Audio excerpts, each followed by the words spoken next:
Hi everyone and welcome. Thanks for joining me today to talk about something really important, understanding the contents of a land title. I'm Rizal Santos, a licensed real estate broker. My goal today is to share the knowledge I gained during my real estate broker licensure exam review. I'm here to give you a simplified overview of the key parts of a land title. I understand the importance of this topic for both buyers and sellers and property owners.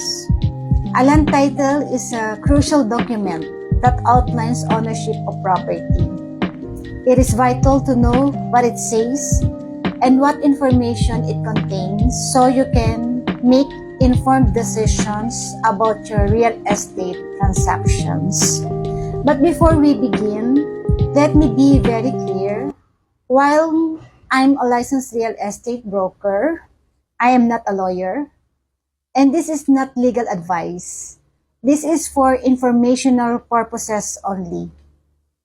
If you have specific questions about your property, please consult a qualified legal professional. Okay? Let's dive in.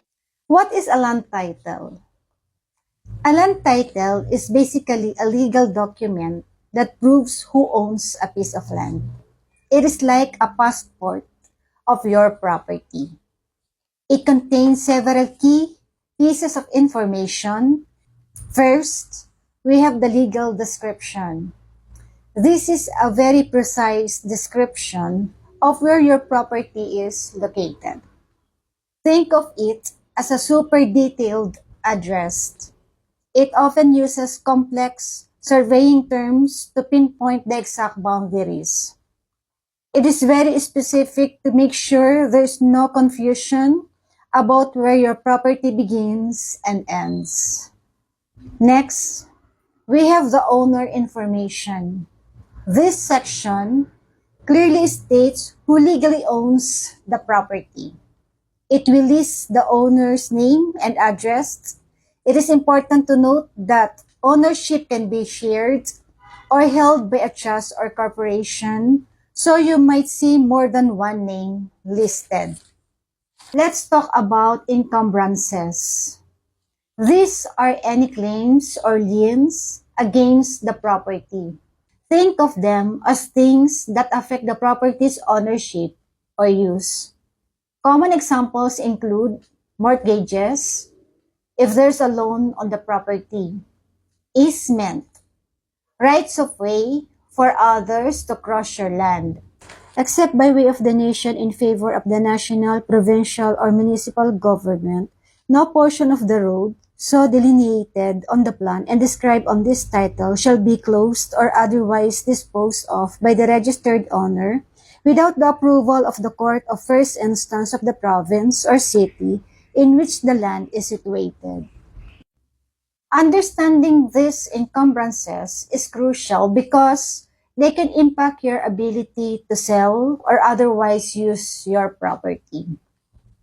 Often, your title will also reference survey information. This usually refers to the survey map that visually shows the property's boundaries.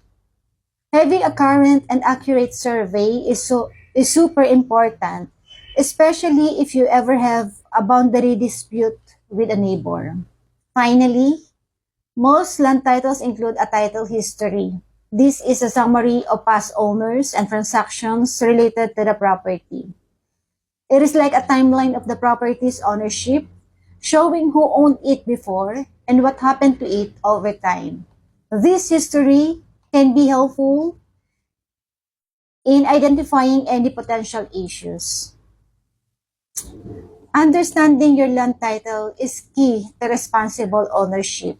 Take charge of your property's future by reviewing your title today, and don't hesitate to seek professional guidance when needed. Your investment deserves it. Thank you for watching.